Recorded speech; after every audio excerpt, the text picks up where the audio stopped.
And if you and I walk in this room and say the room's 12 feet wide, but you say it's 14, those are only opinions. Yeah. We need a measuring stick to get to truth. That's what God's word gives us as a measuring stick.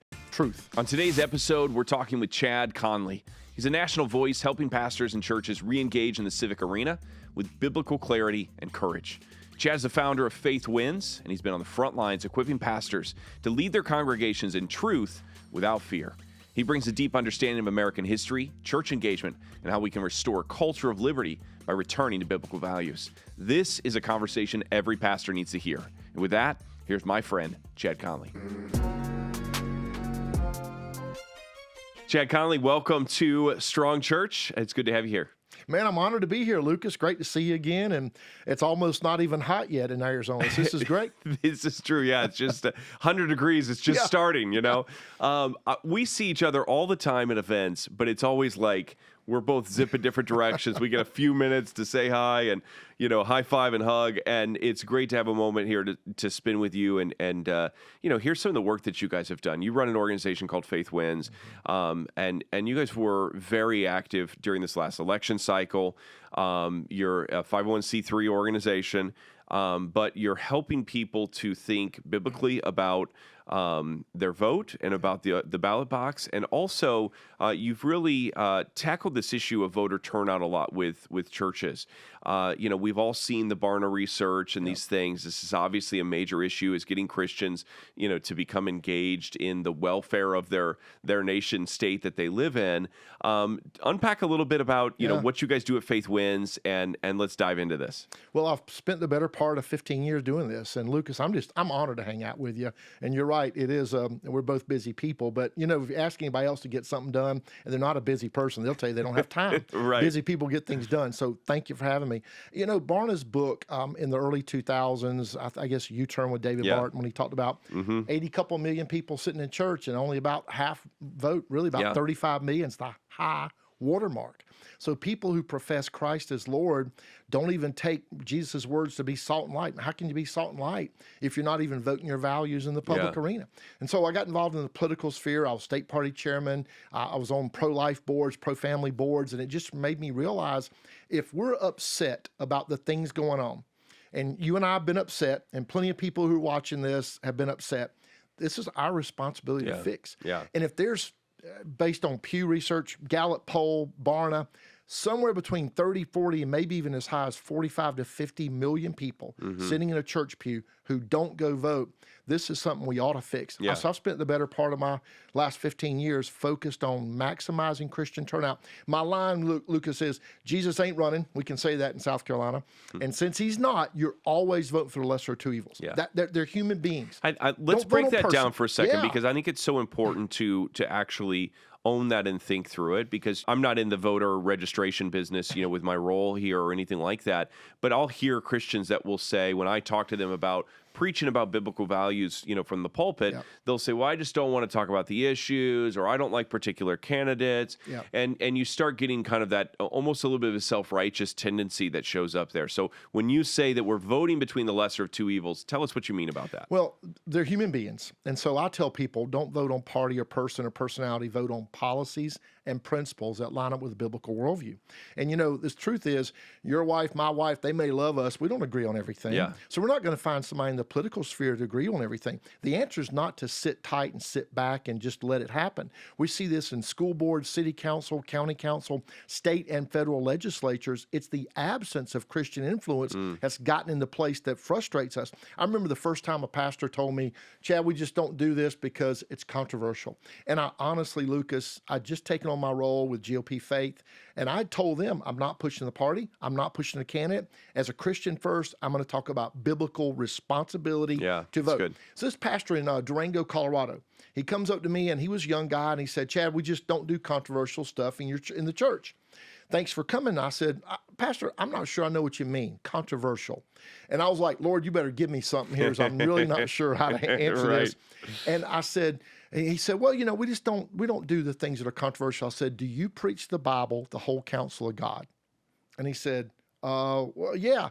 I said, how do you avoid it? And please show me where political begins in your Bible and your spiritual life Yeah. stops. Yeah. And I said, I don't think my God's too small. I think he's big enough to be everywhere and everything, and I expect me to do the same thing. I always tell pastors that, in the same way that God comes to Adam and Eve and says, "Who told you you were naked?" I always say to pastors, "Who told you abortion's political? Right. Who told you that marriage and sexuality and gender and all these things are political issues? These are theological first and foremost." And I think that helping pastors to reframe with that sort of mindset. Yep. So the last thing I want a pastor to do is to sell out their faith for a political party. Absolutely. That is it's vile, right? Yes. What we should be doing is talking about what is the counsel of God on all the issues of life that your congregants are going to face on a day-to-day basis, because their fifth graders are going to school and they're hearing an agenda. Their college students are going off to school and they're getting an agenda fed at them. And if we don't actually teach them how to process through that, then I don't believe we're doing our full job as pastors. So let's talk about maybe some specific examples of some of the work that you guys have done, as you're approaching pastors, or maybe any specific, testimonials or victories that you've seen in this. Yeah, so we highlight a lot of stuff, and we work in a bunch of states, and they might seem random to people, but it's really about turnout Christian vote. In 2021 is one we really focused on because nobody else did. In fact, my political buddies in D.C. mocked me, laughed at me, because we put pastors on the ground in early 2021 in Virginia. That had become a state that was California East. Yeah. It was a social experimentation for every lefty, wacko, anti-God, anti-American thing you can imagine. And it wasn't like the left had a lot of extra seats. I met with 19 pastors, 7 of them agreed to help in January 2021, and we started analyzing, what if we ran up the score? That's what we call our process, run up the score. We're never going to tell them who to vote for. We're never going to endorse a candidate or a party, but we're going to talk about the issues. Because I agree with you, abortion is not a political issue, it's a spiritual one. Yeah. They've been politicized, but it doesn't remove our responsibility. So we targeted 10 House districts, not a federal, but a state House, because we thought that's kind of middle of the road. If people feel an obligation to vote there, they'll vote up and down the ticket. We never talked about a candidate at all, but we did voter guides and we went to those states or those districts. I told pastors, I said, our goal is to find 25 churches in these 10 House districts to make sure everybody registered to vote and vote biblical values. That's the two things we focus on. Register 100%. And turn them out to vote. Well, they found 312 churches. We had 312 churches that participated. In the state of Virginia. In the state of Virginia. And we measured 77,000 new Christians who'd never voted before. Wow. And lo and behold, a pro-life, pro-God, but we measured 77,000 Christians. And I remember a donor came to me, Lucas, early that year. Do you think your process will work in a blue state? I'm like, yes, that's exactly. To your point, a lot of people get frustrated sitting in church. I can't change this. This is too bad. And they want to take the whole bite. You don't eat an elephant whole. You eat it one bite at a time. And I think we as Christians got to go back to taking back these school boards and city councils and state legislatures from some of the nonsense that's going on. And I believe this is the way to do it. You look at something like the story of Nehemiah in Scripture, which I think is commonly looked at when we start talking about kind of the intersection of faith and culture and politics. And the work that was done and that God really laid out there to rebuild the walls, and the foundations, the framework for, and when you don't have, we could talk about this from a literally national security standpoint, which is not my intention to go there. Without good borders and good walls, it's hard to have a good, strong city state. But I think that even more so, without the foundational aspects of the moral framework of the good governance, of good policies, unless we rebuild those, which I think is really at the heart of the conservative message, then we're never going to have that. I think the thing that we're desiring. The Marxists just promised this humanistic utopia. We know as Christians that unless Christ returns, this world is not going to be perfect. It's not going to be heaven. That's right. But we do have the ability to occupy till He comes. We do have the ability to stave off, I think, a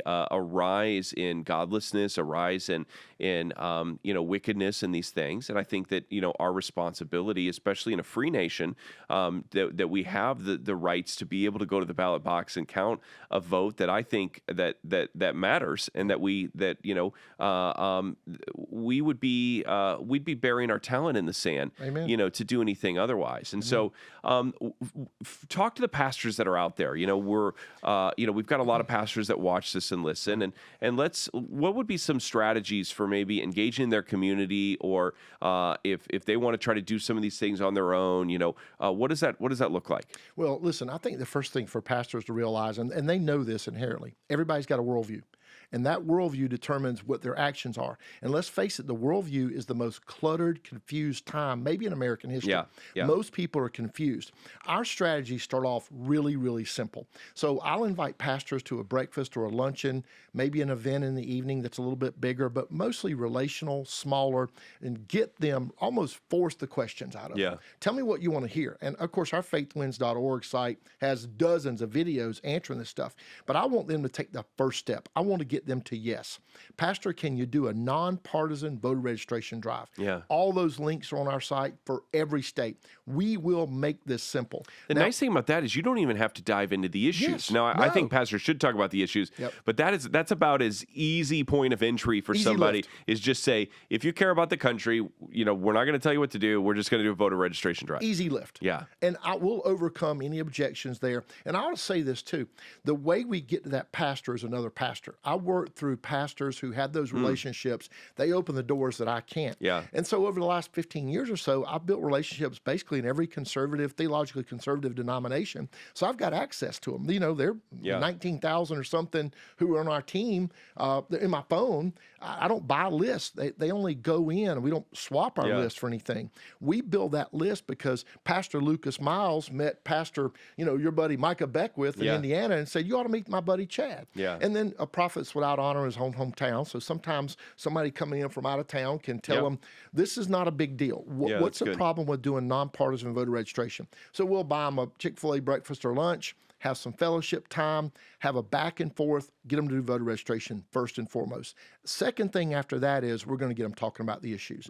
We'll get them committed to handing out voter guides. I don't do the voter guides. They're so time consuming and you got to be legally careful. Are there some organizations that you would recommend in that space? iVoter Guide, I use their stuff a lot. Salt and Light Council, they've got great voter guide. Ralph Reed's Faith and Freedom Coalition has great voter guides. But there's some groups within states that do a tremendous job with a voter guide. I was looking at the Family Foundation in Virginia, Victoria Cobb's organization in Virginia. They do a terrific job with it. So we'll piggyback on that and promote those they put the time and the effort into it, but we're the conduit. I feel like, look, we don't have the biggest list. I believe we got the most effective list. I believe with all my heart, if you know somebody been in more states with more denominations and more pastors than me and my team, I want to meet them. I want to meet them.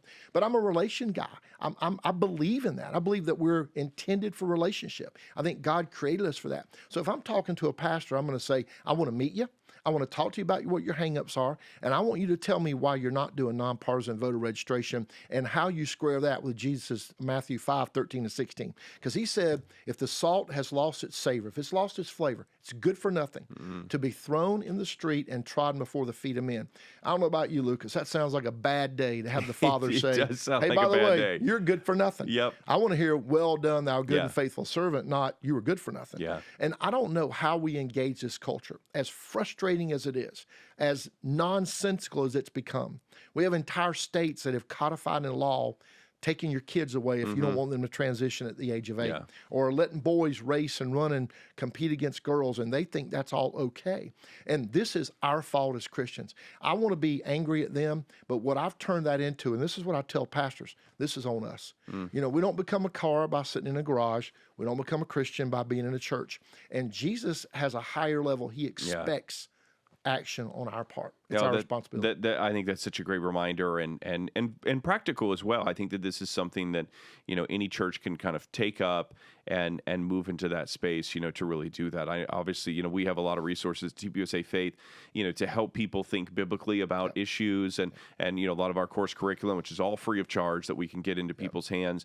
And I think that really goes hand in hand with some of the work that you're doing, when it comes to voter registration and really getting people out there to to show up and to utilize their voice and their vote. I always think of that parable of the talents and just the strong words, that are said against the person that is willing to hide their talent, in the ground and to bury it. Yes. And I think that I think our vote in many ways, it's a talent. It's that if we're saying that, well, I don't know if I want to vote for anybody because I don't want to have the wrong choice and I don't want to vote for the one that God doesn't want me to have. Well, at some point you have to choose to invest, your talents into something to try to bring about a return. Right. And I don't know a better way to do that than to look for good seed to plant into. And sometimes it might feel like that lesser of two evils, but I think that, the great thing that's happening right now is we're seeing a lot of believers, put their name in the hat to run for political office.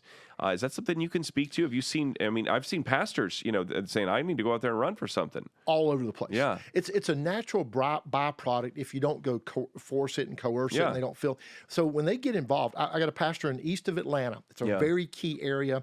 He came up to me after I spoke there. This has been a couple, 3 years ago. He said, Chad, I've been a 2/3 pastor. I'm not Catholic, but I want to confess I'm sorry. I'm like, Pastor Billy, I'm not sure. I think I know what you're going at, but he said, God ordained 3 institutions, the family, the church, and the state. I've been really good at the first 2, but I ignored the third. I'm going to be a 3/3 pastor. And I said, well, I'm stealing that line. Do you know that he got his people involved? I didn't say what party to go to.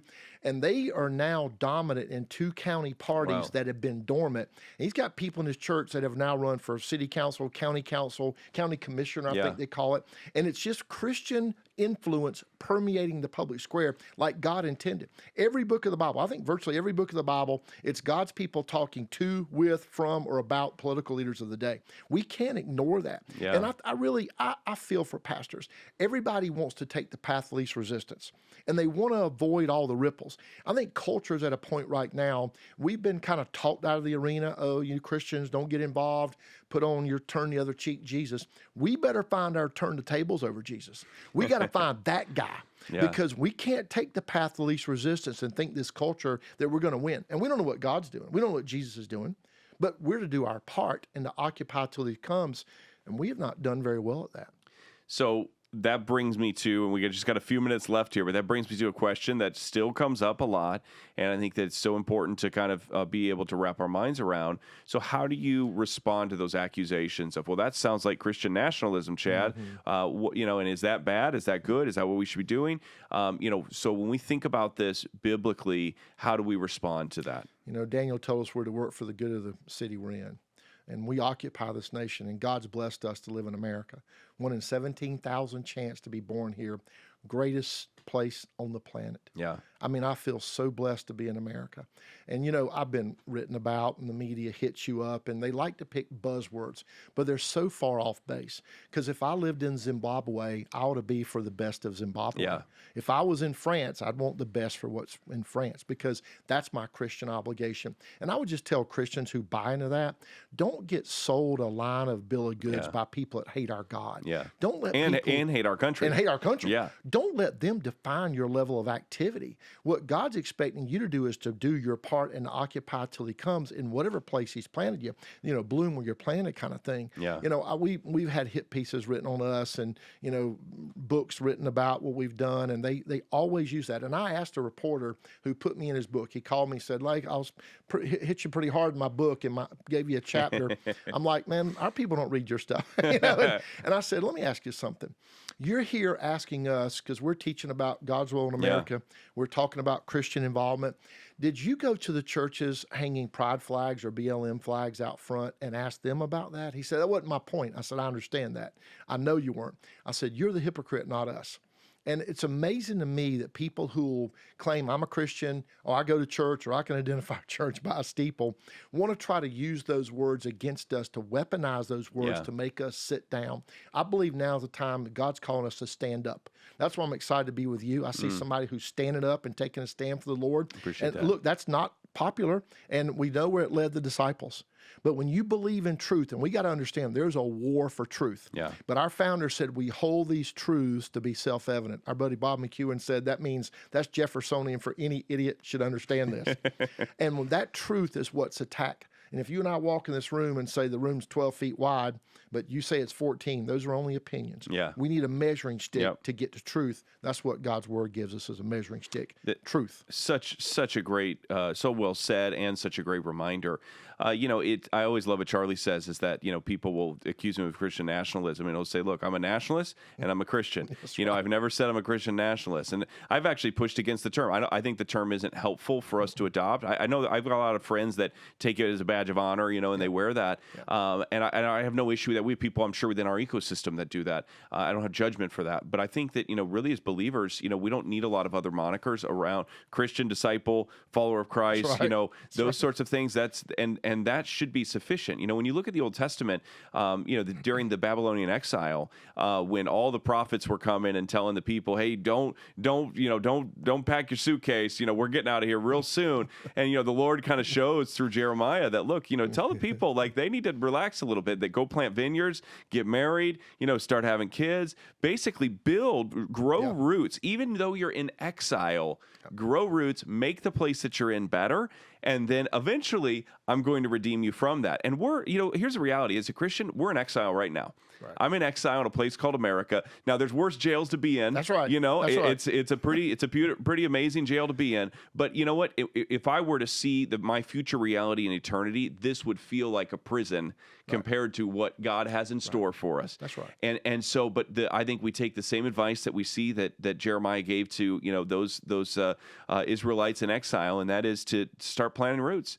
To plant the vineyards, to make sure that we are being faithful and good stewards where we're at. This was Paul's same advice to, even on extreme example, to people who were still caught in slavery in Rome, that he says, be a good servant to, your master, and these sorts of things. That's not a affirmation of slavery. That is solidifying in people an attitude of service, that I'm a good citizen on earth because my true citizenship is in heaven. Amen. And that gives me a roadmap for doing that. You're doing such a great job in coming alongside the church. Your work, with pastors. I mean, you have groups of pastors, and there's so much synergy between our two organizations, I think, in many ways. But there are so many pastors that I know personally have been blessed by your work. I know we have a lot of mutual friends. Yep. I would encourage anybody out there watching this, if you're looking for information on voter registration and how to get your church more engaged in this way, please reach out to Faith Wins. They're doing just an incredible job. And so I want to thank you for taking a few minutes with us, coming on the show. If people want to get in touch with you, how can they do that? Just go to our website, faithwins.org, FAITHWINS, faithwins.org. Thanks for having me. I love you, brother. Appreciate Thanks, Chad. All right, appreciate you. Thanks for watching Strong Church. I'm your host, Lucas Miles, and until next time, stay strong.